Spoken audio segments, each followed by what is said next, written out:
Welcome, ladies and gentlemen, to the podcast. Thank you for being here. This is going to be a really cool episode today because this is Matt Petruso is a guy that I've met through the Ty Lopez Business Builder Mastermind group. So I've been following Ty Lopez for several years now. That's T-A-I Lopez. If you've never heard about him, check him out. If you have heard of him, you probably know about him and what he does. But I'm in this mastermind program that he has. There's about 100 of us, and Matt's another member of this program. And it's kind of bringing together people with like mindsets who want to work and grow together and change their lives. And that's what Matt has done throughout his life. That's what his life is about. And he's got a really cool story, and he's got a really cool mindset. I love talking about mindset. I love talking about morning routines and finding out how other people live their life to the fullest. And that's what this podcast has become now. You know, be your own teacher. Be that teacher that you always needed, learning through other people. And this is going to be a great example of that. So Matthew Petruso, he's a life and business coach, president of Benefit Advisors Insurance Group, started that by himself. And it's huge, grown to incredible proportions. He's done incredible things with this business.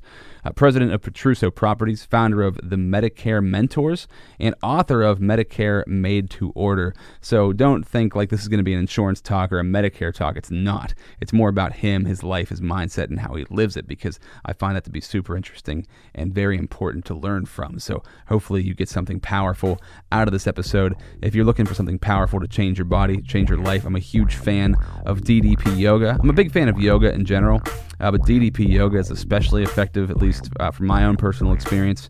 I've been using it now for over 3 years. Transformed my body, transformed just my mobility, how I feel in the mornings, how I feel in the evenings. Powerful stuff.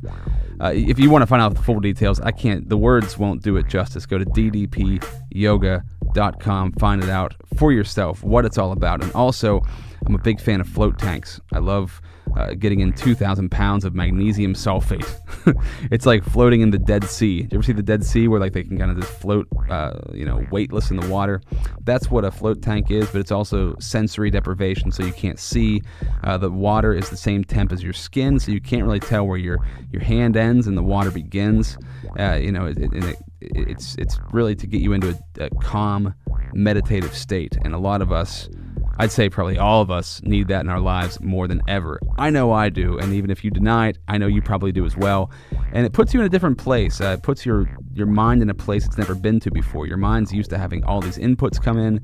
It takes away those inputs. So I'd highly suggest checking out a float tank. If you're in the central Pennsylvania area, check out LHTA Wellness Center. They're in Evansburg, in the Evansburg Mini Mall, the LHTA Wellness Center. Find them on Facebook, and let's get into this episode. I'm super stoked about this one. This is Rob Z Radio. We know each other through Ty Lopez, through the Business Builder Mastermind program. We're both a part of that program. And I'm just curious, because I've never really heard your full story myself personally. Just a brief introduction to you, where you're at right now in your life, what you've grown, because you've obviously been doing some pretty awesome stuff lately, and I'd like to just hear kind of your rendition of your story up until now. All right, yeah. So I like to call myself a late blooming entrepreneur, and because most people will tell you that they were selling newspapers or lemonade early on, and I was actually kind of lazy. I didn't really do much in high school. I just played some sports, and then when I barely got into college, I went to college, didn't really know what I wanted to do. And then when I got out of school, I kind of still didn't know what I wanted to do. And I started working for an oil and gas company, actually. And the oil and gas company was just a terrible job. Like, I hated it every single day.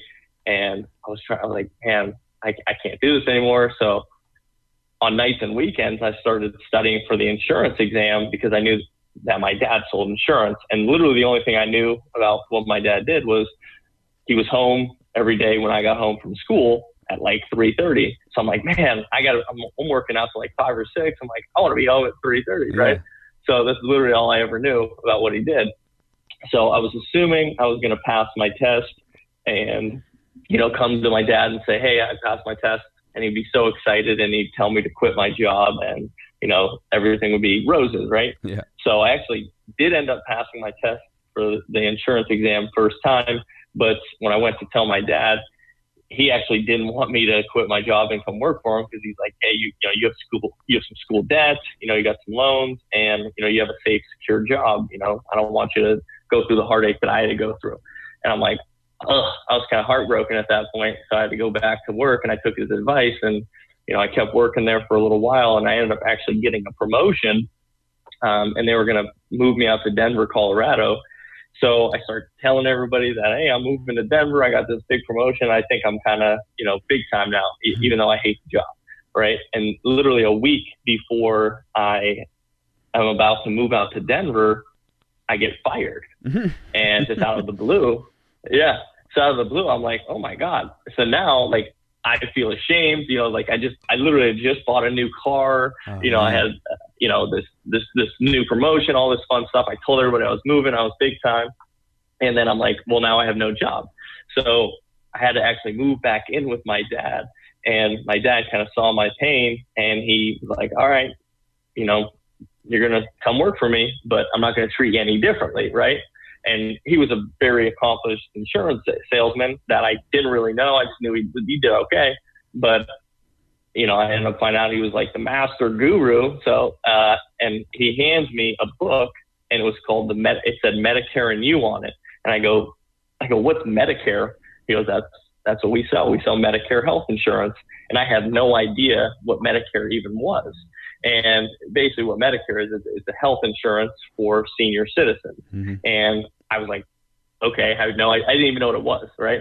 So I read this book, and I, ended up training with my dad for a couple of weeks and seeing what he did. And then over the next couple of years, I became pretty good, obviously learning from him.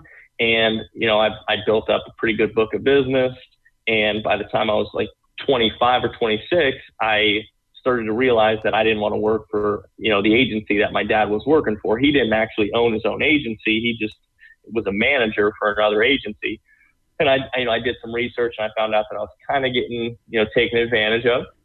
And I was like, all right, well, I guess I got to go out and start my own thing. So I ended up leaving the insurance agency at that point, and I lost all of the clients that I had built up over the last 4 years. So I had to start all over again at 26. And luckily at this point, I had been pretty smart with my money, and I bought a few rental properties and things like that. So I was fortunate enough, I was in a good position where I could kind of lose that renewal income that I had coming in from all my clients.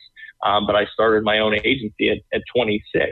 And, kind of over the last 5 years, I've built up a pretty good business here. I have 3 guys that work for me. But I think I've been in this new transition period of my life where, unfortunately, my father last year in 2017 was actually killed in a motorcycle accident, and he was only 57 years old. Yeah, he's only 57 years old. And I kind of went through this dark period of my life, even though I had the success, this money, whatever it may be. And I was kind of lost, and I was lost because I lost my mentor, but I didn't know him as a mentor. I just knew him as my father. Right. And, I kind of went into this fog, and luckily I found Ty, and I found a lot of other guys that I was able to kind of connect with. And I kind of refound my purpose, and my purpose wasn't ever being a better salesman than my dad. Like my dad was the best. I could literally, when I would work for the agency, every year I would come in as number 2 behind my dad, and I was never close. And like, I could never come close to him because he was just phenomenal. And my goal, I was like, I never wanted to be the best insurance agent. Right. But I'm pretty good, and I know how to do it. And I get more passion out of actually helping, people create a business for themselves, actually creating their own, successful insurance business. So, I know the steps. I know how I've helped people create their own success doing this. And I think that's where I'm more passionate about. And, that's what we talked about recently, that I actually got asked by, Ty and their company Knowledge Society to actually come out to LA and film a video on how to actually create a successful insurance business. And it was a really, really unique opportunity, and I'm excited to kind of keep going down that path because that's something I'm very passionate about right now.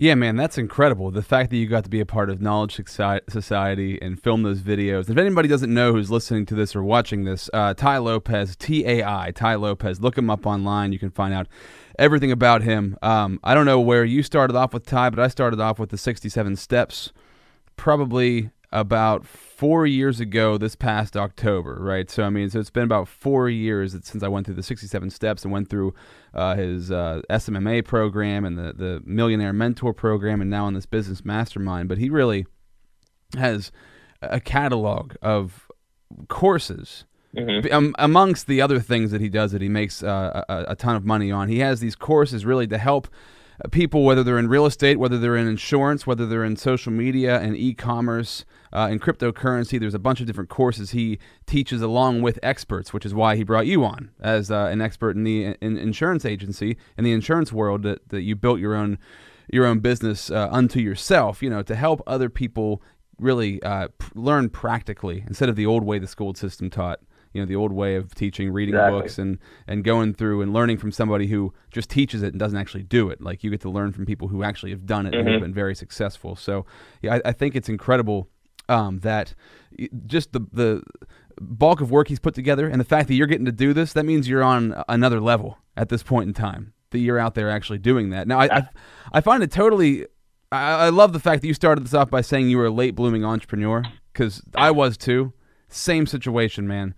And I was in radio for a long time, and not that I didn't love radio, because I actually got back into it now, but on my own terms. But the fact that what gave you that kickstart? I guess your dad was a big piece of that, being your mentor and kind of guiding you along. But even in that sense, like, you could have ended up working in insurance, working for somebody else your whole life. What gave you that spark, that momentum to start your own thing and to go through and figure all that out? Because that's a step that a lot of people are usually not willing to take, are too afraid to take, or feel like they've gone too far along in their life to actually jump and make that leap and make that huge transition. So, like, what was that inside of you that had you do that?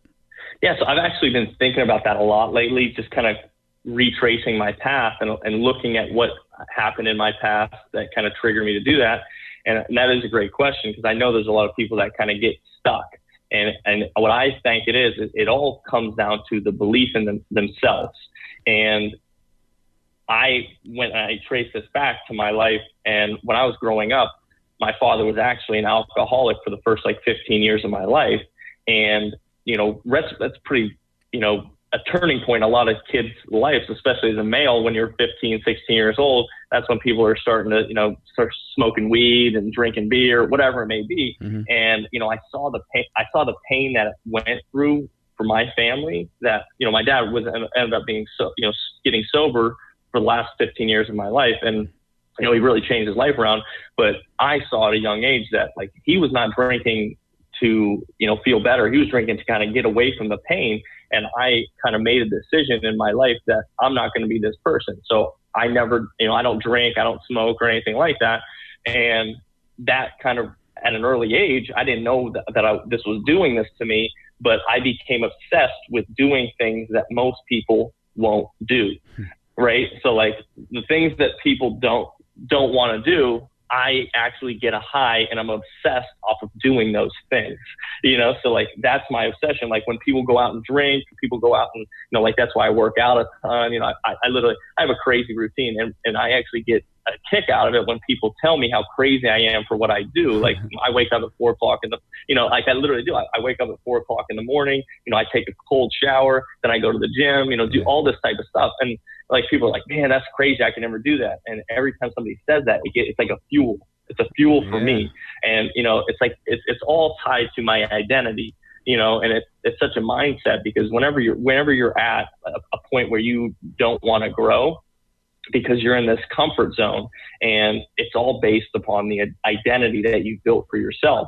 And I started doing the things that built my identity, that I'm this person that does things that most people don't do. Mm-hmm. And I think before most people take these leaps, they don't look internal to themselves of who they think they are and what their self-image is.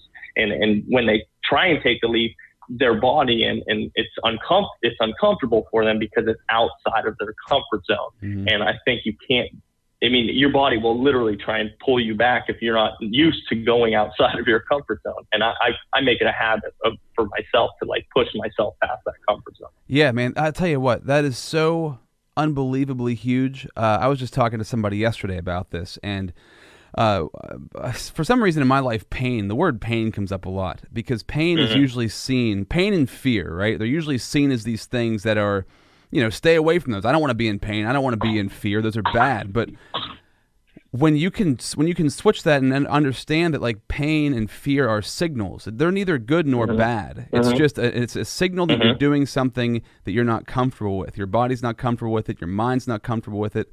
And it's like physical and mental pain whenever you're becoming, this past almost 2 years now for me, I've gone through a lot of mental pain, anguish, and stress, and I'm sure you have as well throughout your journey. And whenever I get beat down, whenever I'm exhausted, or whenever I'm just like burnt out, and I think like, oh, man, like what the hell am I doing? I remind myself, this pain's a good thing. This pain means I'm growing. It means I'm changing. It means that, like you said, you're doing something that other people aren't out there willing to do. They may try to do it. They get that feeling, that intense feeling of pain or fear or frustration or whatever that might be, and that's when they back off and they quit.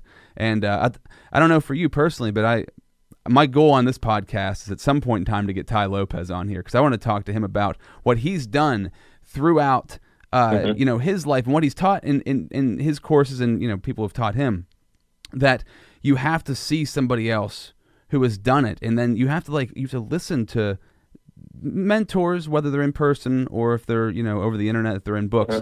You have to remember like what they've done and what they've gone through, and they've gone through similar experiences, and they've pushed through, and when they did, they had those huge breakthroughs. And right whenever you're about to give up, right when you feel like you're at its worst, when things you feel like are falling apart, that's usually right around that corner is the breakthrough. Right around that corner is when things start to really turn around. And you just have to you have to experiment with that. You have to try that and realize like I'm at this point, and if I can get past this point, what's going to happen? And once you do that enough times, and you notice that like, oh, it was just stress. It was just my fear of moving forward. It was my wherever my mental state was holding me back. You can get past that point. You have some sort of breakthrough that launches you into another just another strata of where your life is going, where your business is going, where your family is going, anything like that. For you, I just for a second want to talk about Tai. Like, did you go through the 67 steps? Was that a piece of your journey in this, or how did you find out about him? So it was actually a really interesting period of time in my life. So my father, passed away last year. I was in a relationship for, close to 10 years with a girl, a girlfriend.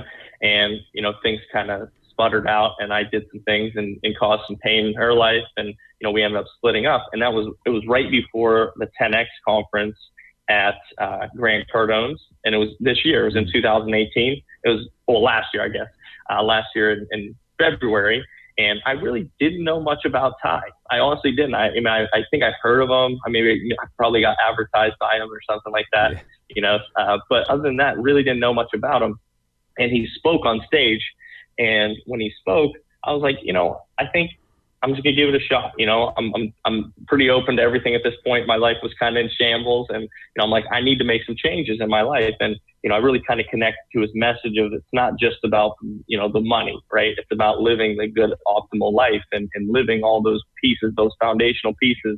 And it's really kind of changed my mindset on just for a lot of times I was so concerned about what other people thought of me and my success per se. I was doing it, for the fact of other people's opinion of me. Yeah. And, going after seeing Tai, and I eventually bought into his mastermind group and all that stuff. And since then I have went through the 67 steps, and I went through it probably 3 times. And it's such a good course because it's everything's about your mentality. And, if you have the wrong mentality of what life is about, and most of the time we are taught that through the schooling system, the educational system is telling us that this is the pieces that we need to go to, but they never talk about the actual emotional side of it, that the way that you'll feel going there. There's nothing taught on how you're going to feel to get to where you need to be. And that's literally the only thing that actually matters. It's not about having the white picket fence. It has nothing to do with it. Mm-hmm. It has everything to do with how you feel on the journey there. Mm-hmm. And if you do everything proper, and truthfully, if you do everything properly, you'll get there faster, you'll get there sooner, you'll make more money, and you'll live a better life. And it's such a crazy thing, that, we go at everything, I think, the opposite way of what we're actually supposed to be doing it. And the school system is just, I'm not a fan of it, in my opinion. I didn't really learn anything from it other than the fact that it's not right for me. That's pretty much what I learned. Yeah, there was this stat that only 20% of the population learn in the way the school system teaches. So only 20% of people actually learn in that way and shape and form. And I look at the school system like it's not anybody's fault necessarily. It was designed at a different time, and it's kind of like religion. It's kind of like government. It moves so slowly. It's so slow to change that it's almost like, that's why I look at these online programs, like learning online, especially when it comes to anything involving social media, anything involving digital technology. You need to learn online, because when you're learning that in school, that information changes so quickly. By the time you graduate, you're probably already behind the eight ball. And for sure, I think that the way that things are going in school, it's a shame. But I think the next 20, 30, 40 years, we're going to see society, at least a certain portion of society. I know for my son's 4 years old. I know I'm thinking about like junior high. I'm like, do I even want him to go to junior high? Like he's 4 right now, but I'm thinking like, man, it's not the right place to be at. Like the atmosphere is bad, the teaching is bad, the teachers aren't full time anymore. Just a bunch of different things about it don't make any sense. And when you look at online programs and education, it's huge. So let's talk about mindset for a minute. I'm curious, since you said you have a crazy routine. What is your morning like? I love morning routines. I have a morning routine of my own that takes about 50 minutes to get through every day. And if I don't do it, I just don't feel right. So what's yours like? I'm curious. So the first thing, the most important thing that really kind of changed my life was I stopped keeping my phone anywhere near me, right? So my phone literally is in a different room. And people are like, oh, that's so crazy. What if something happened? If somebody needs you in the middle of the night, they can get you. Like your phone does not need to be next to you, because it's a stimulant. And if you wake up in the middle of the morning or whatever, maybe you're going to want to look at it. So that's the first thing. Take that out of your room. Don't even have that near you. Okay. So obviously I wake up pretty early. I wake up at 4 a.m. But the first thing I do when I wake up, and this thing kind of changed my life. It's called the 5-minute journal. Have you ever heard of that? Yeah. Well, first, how do you wake up though? What do you have, an old school alarm clock? What are you using? So actually, it's pretty interesting. So it's called Wemo. It's a little electronic device that you plug into an outlet, and it will turn appliances on and off, on a schedule. So I sleep with a pretty big fan, because I like the noise of the fan. And I have it set so the fan turns off at 4 a.m. and it wakes me up. So when the fan stops, blowing on me, I just naturally wake up. Isn't that wild? It's kind of a smooth. It's so sorry, but it's so crazy with a sound machine. I think this is huge. This is important for everybody, because I do the same thing, man. I have a sound machine. When a sound machine is turned off, you don't need an alarm. That sound machine shuts off, you're awake immediately. Like it just works like that. How do you spell Wemo, by the way? I'm looking that up. Yeah, WEMO. Cool, man. All right, continue. Go ahead. Yeah. So after I wake up, I write in this 5-minute journal, and basically what it is when you wake up, there's a good quote to start your day, a motivational quote, and then the first 3 things you do is you write down 3 things that you're grateful for, and I write something down that literally is as small as like the sheets that I have on my bed, the running water, anything that's grateful in my life, because it transitions my day into just looking for things that I'm happy about instead of starting the day in a hectic mode. Right. And then after you write that down, you write 3 things you're grateful for. Then you write down 3 things that would make today great. and you just, kind of plan out your day, nothing too specific, but just kind of, hey, what would make today great? Is it even buying coffee for somebody else? Whatever it may be, that would really kind of motivate you to do something better today. And then the last thing you write is a daily affirmation. I am successful, I am happy, I am healthy, things like that. So you just write those things down, and it starts my day off in a good mode. And that only takes literally 5 minutes. But then I get out of my bed and I turn my shower to cold, literally as cold as it can get. And I'll go into the shower and I'll stand in there. And what I've been doing is I've been doing some breathing exercises while I'm in there to really calm my mind down, to kind of not be just taking the pain and like fighting through it and but almost like accepting it and really slowing down my brain to let my brain actually do the thinking, and then not let the old, reptilian part of my brain kind of take over and just react. Right. Mm-hmm. But after that, I stay in there for a couple minutes, and then after that I do some stretching and then a little bit of meditation. And then I go to the gym around 5. But then after that, I do some writing, and then I kind of do whatever is necessary for me to get done. That first 3 or 4 hours before I head into the office is so crucial for me. I'm so lucky where, I don't, have to be in the office and, when on my schedule, right? It's my schedule. I can do whatever I want. That's the whole point of getting into business for yourself.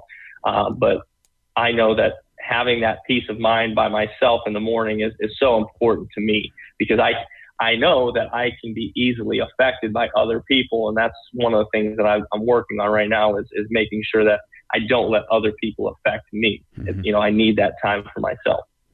Yeah, super important, man. I mean, my gosh, it's crazy. That's powerful. So you're putting the first 4 hours of your day are all for you before you even hit work at 8 a.m. You're putting those 4 hours Mm-hmm. in to make sure that you're in the right state. So, do you follow Wim Hof at all? Do you know the Wim Hof method? Yep. Is that what you're going through right now? Is that have you gone through that? Yeah, I've done Wim Hof. He's an animal. Yeah, he is some good stuff for sure. Definitely. I mean, I do the same thing with the cold showers. I do I do 1 minute shower. That's it. I try to get my showers done as fast as humanly possible. So I usually do 30 minutes hot water, 30 minutes really cold water. And I followed the Wim Hof method for a while, but I stretch out. What I've been doing lately, which if you're doing stretching in the morning, I mean, I stretch outside. We both live in Pennsylvania, so it's cold in the wintertime. You got a chance to get outside, and that cold air, it's just like cold water, right? It you can't think of anything else whenever you're cold. It's like your brain blocks. You literally can't. Those bad thoughts or whatever those negative morning thoughts are that might come in, they're shut off, because when you're in cold, you don't have a chance. Is that kind of where you go when you're in the cold like that? Yeah, I mean, it's pretty much is what it is. It really blocks off any kind of old thoughts. Like Ty talks about in a lot of his videos, that we have this 2 million year old brain, and that's our old reptilian amygdala that really kind of attracts natural animalistic instincts out of us. And if you can really calm that and suppress that, and use our new brain, which is the neocortex in the front of your brain, and that actually is the logical thinking brain, then you can become more aware of everything, and actually grow. Because if you always act out of instinct, it's very difficult for you to grow, because you're just doing the things that people did 2 million years ago, right? And letting yourself actually evolve is the main thing of why I do it. Yeah. Yeah, a guy who mentors me, Ray Overdorf, he's been on 2 previous podcasts.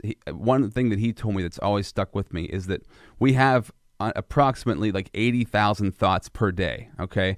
99% of those thoughts are old thoughts, right? So usually you're having old thoughts. And how else are you going to get new thoughts into your brain besides learning from new people? Right, and venturing out, and that's where that pain and some of that fear comes from, is trying new things and making sure that you're branching out and getting new thoughts into your head. What about for you as far as that? Where do you usually get new thoughts from? Who's usually inspiring you or pushing you to move forward besides Tai Lopez?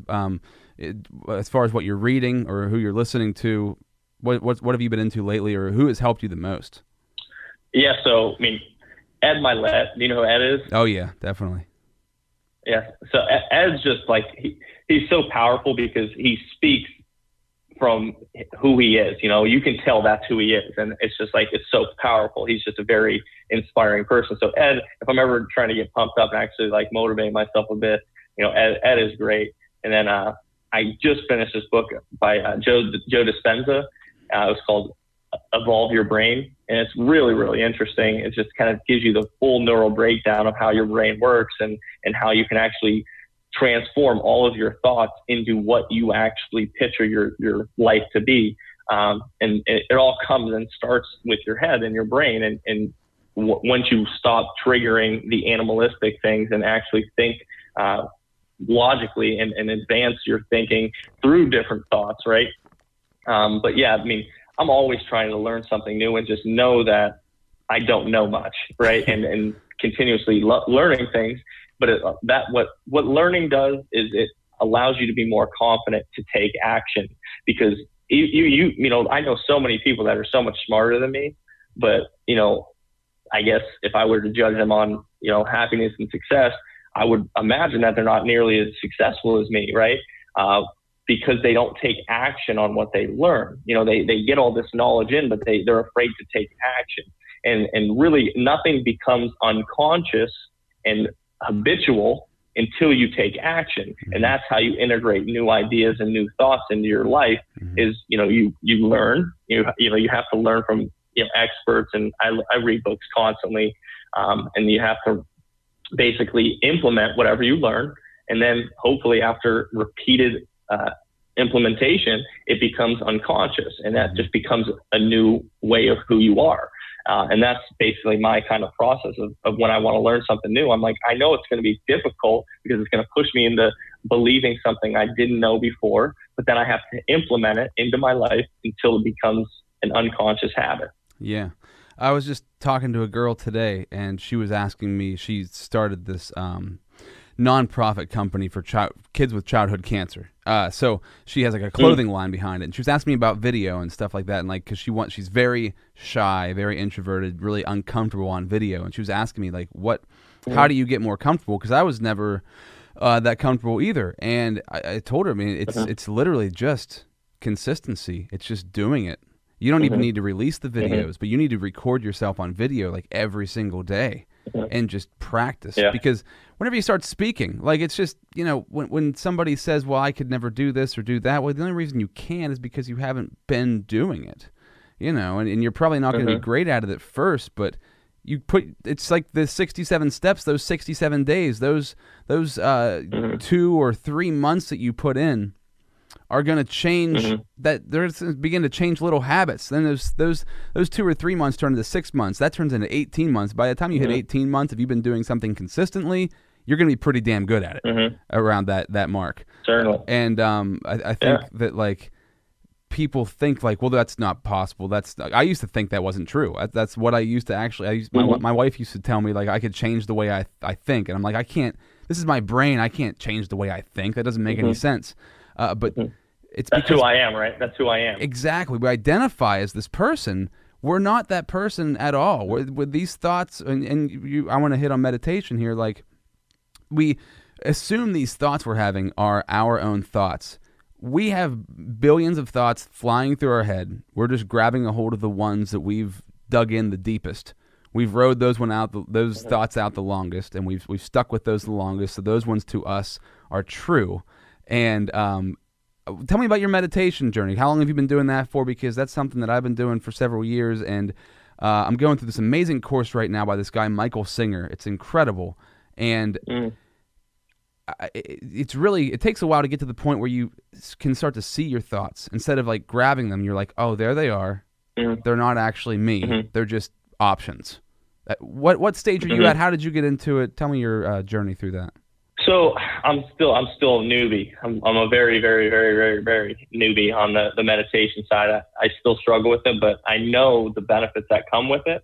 So I'm still in the beginning stages of trying to find myself and allow my thoughts to not be so overwhelming, because I knew that, you know, over the last 30 years of my life, like, I would be overwhelmed by emotions and all the thoughts that were triggering throughout my day.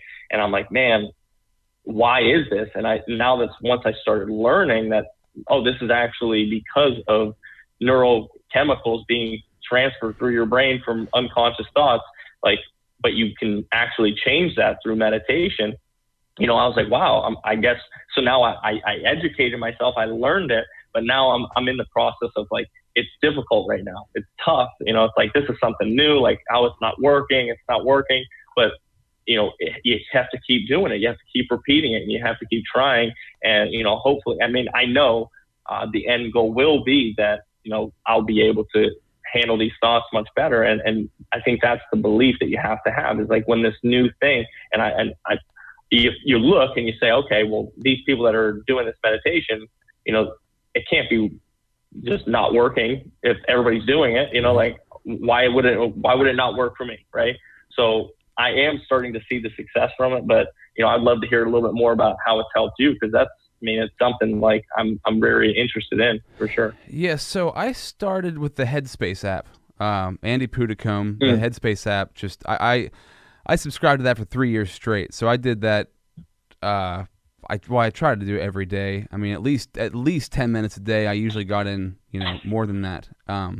But I think that the crazy thing about meditation is I suggest Headspace just because it's pretty inexpensive, and he is a master. Like, he is so good, and his voice is so soothing, and the programs he takes you through in that app are the life-changing. I mean, I've gone through some stuff in there that I feel like I've had some pretty major breakthroughs, but also at the same time, you don't really notice it I'd say the first year of meditation, I didn't really notice much of a difference. I didn't notice myself changing because it's not like obvious. It's not like weightlifting. Like when you hit that, you look at your before and after pictures of a year later, you can see a difference. Like meditation, you start to notice that things are slowing down. So maybe that like you're not grabbing onto emotions as fast.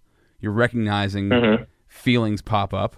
You just start to slow down, I guess is the best way to put it. And that for me was the most important thing, because my brain I think I have a hyperactive brain, but I had a lot of negativity in my brain. So I was hyperactive on negative things.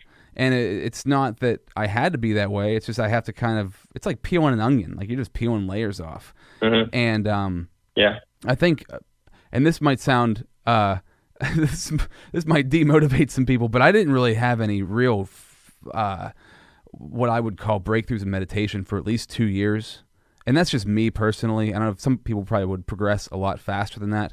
But for me, it took a long time for things to finally sink in and to use the practice in the right way. Like I was meditating at night, and then I read by the book by John Kabat-Zinn, Wherever You Go, There You Are, which is a great book on meditation. And he talks about, you want to meditate in the morning and in the evening. Try to do 15 to 20 minutes in the morning, 15 to 20 minutes at night. I don't always get those in, but I always do the morning one, especially I don't do it right when I wake up. I do it before I'm about to work. So before I'm about to actually do physical work in the morning, I'll do 10 to 15 minutes of meditation, because I know as soon as I start going, I'm not going to stop, right? I'm not going to be like, well, now I can stop and meditate. Like I want to get that in immediately.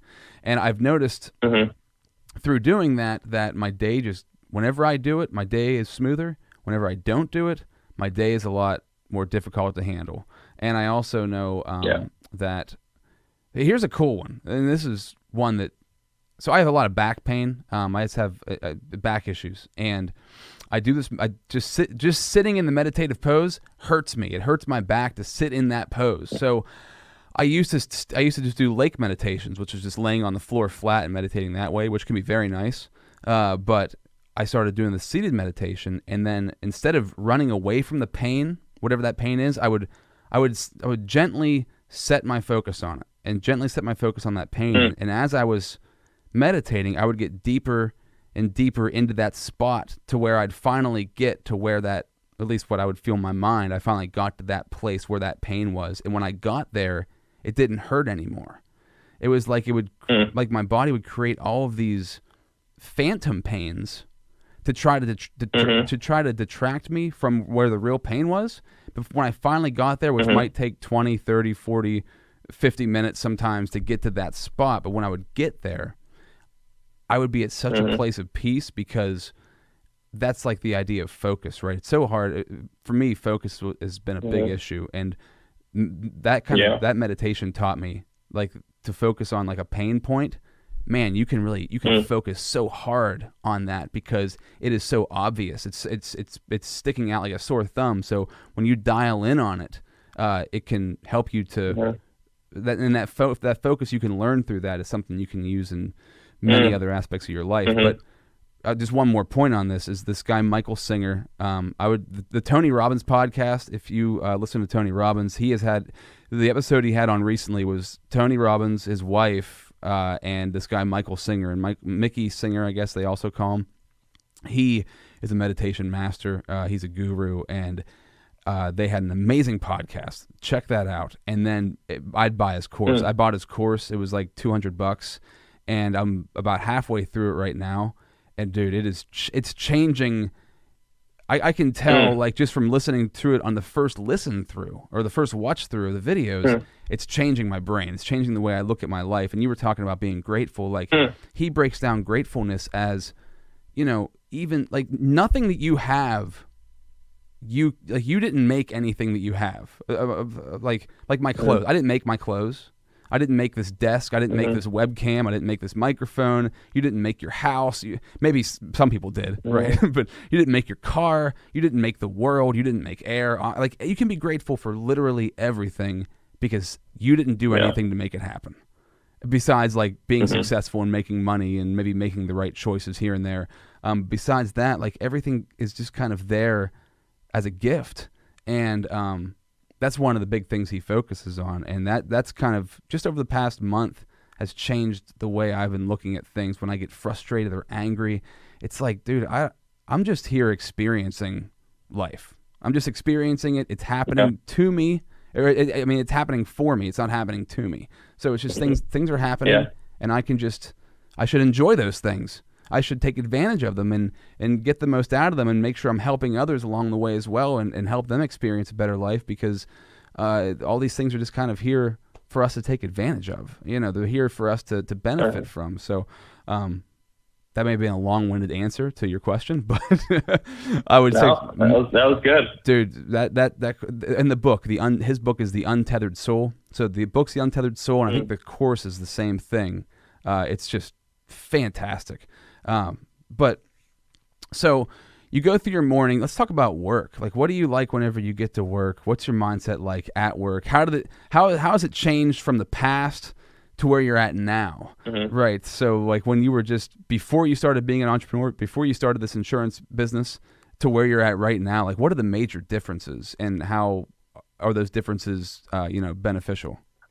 Yeah. So pretty much when I first started, like, it was the scariest thing of my life because, I was not really that motivated of a guy. I went to college because I thought that's what people did. I went to, I went to get a job. That's because what people did, but you were kind of like forced into that. And like, you had to go or you get fired. Right. Yeah. Well, when I first started selling insurance, like, I was an independent contractor and nobody was going to fire me, but I was working purely on commission and I didn't make any money unless I went and started working and started knocking on doors. And that's what we did. Like, we literally went and knocked on doors and helping people. And I was like, man, this is the scariest thing I've ever done in my life. But I had a chip on my shoulder that I was like, you know what, I can do this.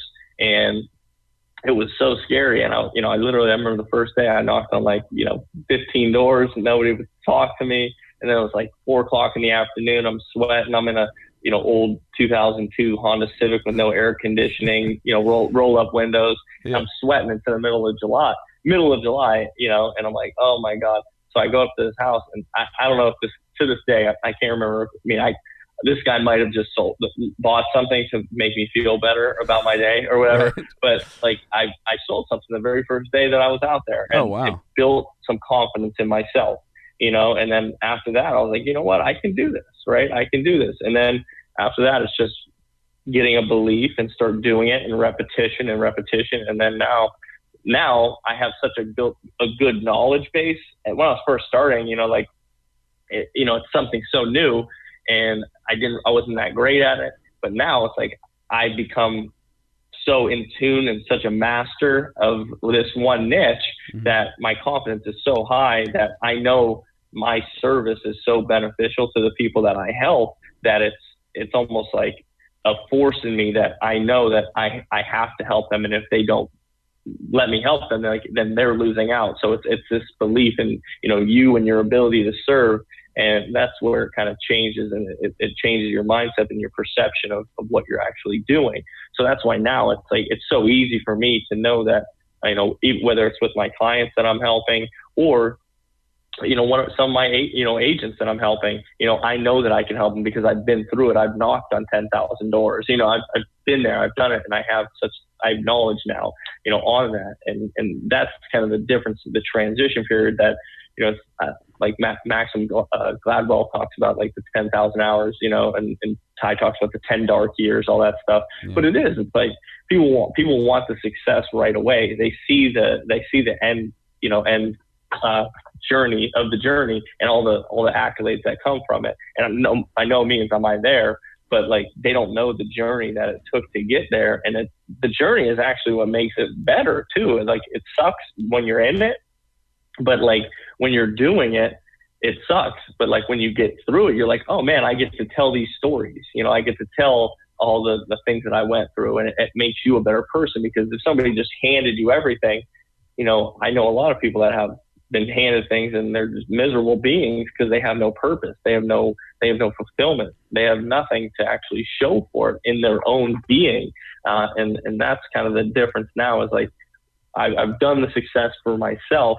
How can I give back now? And that's where I get the most motivation is helping other, I guess, wannabe entrepreneurs, maybe that are starting out that don't know where to begin. That I truly believe the insurance business is such a great model because you learn so much about yourself. You're forced to go out there and you're forced to put yourself out there. Like nobody's going to pay you for you just being you. Mm-hmm. You got to become better. You got to deserve what you get, right? And like I didn't make more money until I became better, and I deserved what I got. And that was from hours of knowledge, hours of studying, hours of being better, hours of knocking on doors. This is what it comes down to. It's like that's the different mentality of like the industrial age where, okay, hey, go to school, get a job. And then, you have generalized knowledge that everybody else has. And now you're basically just a pusher, okay, I'm just going to push this button and then I get a paycheck. But what are you really worth? And that's not what the human experience is about. The experience is about you growing and pushing yourself to actually be better. So that's what I think the insurance business has taught me a lot about me as a human being and me as an entrepreneur, that just gave me confidence in that, hey, I'm worth whatever I'm worth because that's because of me. It's not because anybody else is telling me I'm worth X, right? So that when you can go through that and learn that self-confidence and identity in yourself, I think that's the most important thing with anything. That's why I'm very excited about being able to teach people that path, because it's all about a skill set. You need to have some type of skill set, and you need to have a good mindset. And if you have two of those things, your life will be fine, and you can always learn new skill sets. But that's kind of my passion. Boy, man, I'll tell you, and you're so right, like when it comes to the, when you can finally turn what you've learned around and start to teach people that, like that is the most powerful thing you can possibly do. And I think that's kind of when we all like talk about like purpose and that sort of thing, like people think of insurance, I mean, it sounds boring, number one. You always think of like scammy insurance agents who are trying to, rip people off or whatever that might be. There's a lot of stigma that comes along with that. And it's nice to 100%. Hear. It's nice to hear your story of like, because you're helping elderly people, in the twilight of their life, which is sometimes the most difficult part because they may not have saved up enough money, they may not have the retirement they need to actually, and they may have a lot of health issues. And the fact that you can confidently say that what you are selling them is going to help them. And that you know what you're talking about, because, and I struggled with this when I first started the social media marketing agency through Ty. I mean, I knew social media for myself. Like I knew like what I was doing with it when it was tied in with radio. But when I started to learn how to market it and like learn for other people like what to do and like how to help a restaurant, how to help a gym, how to help a chiropractor, like how to help a car outlet. At first, I felt kind of scammy. I felt like because I didn't know everything. I mean, I knew some stuff, but I didn't like have a clear cut idea in my head of like this is exactly how I'm going to help these people. And even if I did have that idea, I didn't know if it was going to work or not. So now that I'm almost 2 years into it, like I know for sure if I go in and consult with somebody and give them this plan, which you can really take there's a certain plan you can use when it comes to social media that you can kind of copy and paste to different industries, and it's gonna work. I mean, the content's gonna be different, but the ideas can stay the same because it's gonna work. That's when you really start to build confidence, because you know that when you go in there and you can charge what you charge and you feel confident in what you're charging because you know that this stuff is actually going to benefit somebody, and you have had it benefit yourself or benefit other people in the past. And that's the biggest thing, man. You nail it on the head with that, because I think a lot of people jump into things, and I have friends like this. They'll start new jobs, and then they'll start talking about this new job like it's the greatest thing that's ever existed, and they'll start preaching it to everybody, and they're trying to get everybody on board. And I think like, man, you've been doing this thing for like a couple of months. Like, even though you're probably learning from somebody who does know what they're talking about, and there's nothing wrong with having the confidence in that, but like you got to put the time in, you got to put the work in, and those 10,000 hours, that's not easy to come by. Like when you get those 10,000 hours, dude, everything changes, and as far as your skill level and your expertise and just people can sense that, they can pick up on that, and I think some people maybe can't pick up on something quickly whenever like somebody pretends they know what they're talking about, but they really don't. It seems like anymore, maybe it's just because I'm getting older, I can pick up on it better, but I can sense when somebody knows what they're talking about and when they're just blowing a bunch of smoke.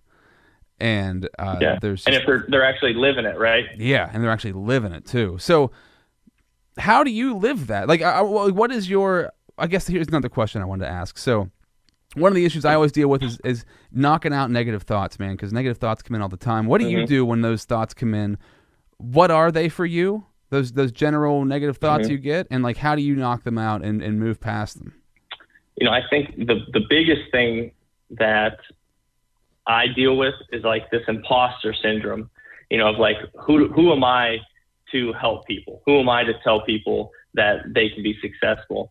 And it's a very I found this is prevalent with anybody that's like a high achiever.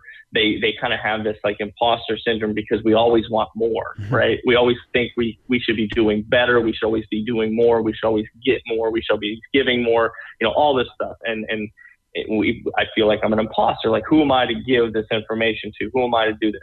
And the way that I've kind of thought about it is, and getting over it is I put myself in the position, because I know I always want to surround myself with very high achieving people. So it pulls me up and it pulls my thermostat up. Right. But, what I've realized is like, sometimes I have to go in and see, how the majority of people live and how they think and how they actually act, and think, man, I'm pretty good. My life's pretty good. I'm so grateful for everything that I have and everything that I know. And I can help these people that are struggling.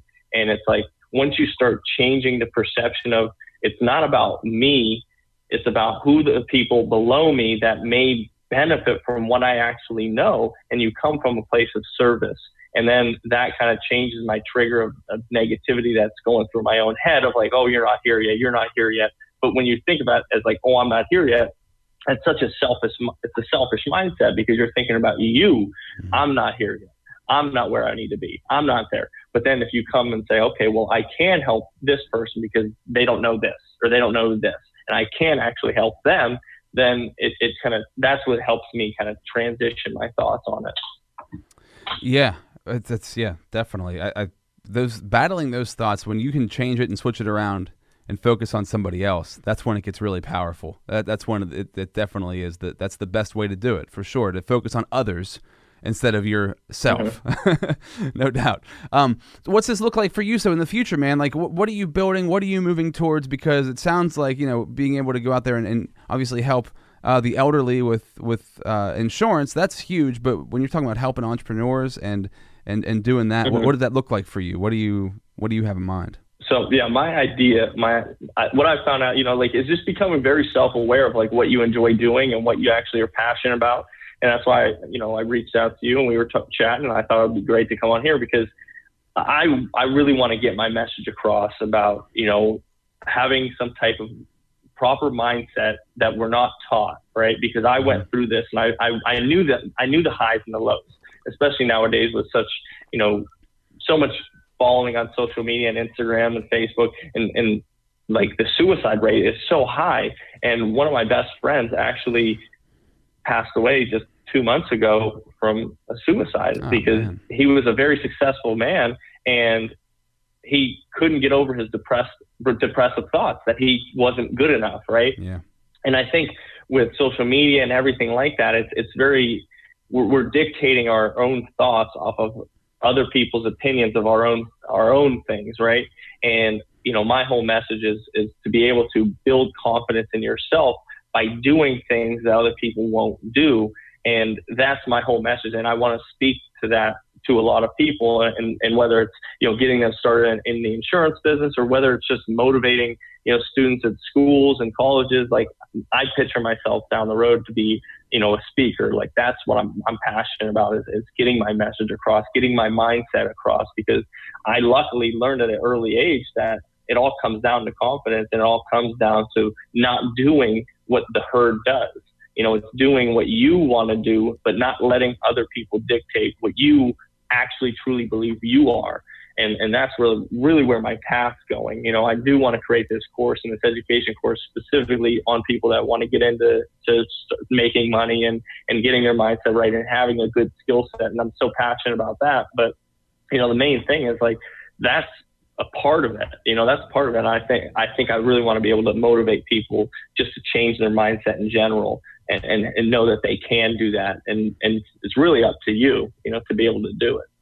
Yeah, it really is. I think that fitness, which you're big into fitness. We got to wrap this up here shortly, but I want to touch on when it comes to fitness is so important, and not just because like you want your body to look better, or it changes the chemicals in your brain. Like Tony Robbins always talks about, you need something that's going to change your state. And having a good fitness routine will change your state. So how did that happen for you? Like when did you develop that, and how does that like play into your life? Yeah, so I think like a lot of people, it all comes from some type of pain in their past or some type of emotion, right? And I was the youngest. I'm the youngest child of three. I have an older brother and an older sister. And my brother, who's like one of my best friends now, I'm actually going to be the best man in his wedding, But when I was growing up, he was a year older than me. And he was a big football player, and all of his best friends were football players or big guys. And I was this scrawny. I don't think I had puberty until like 11th, 12th grade of high school. So like all my adolescent years, I was so skinny, I was so small.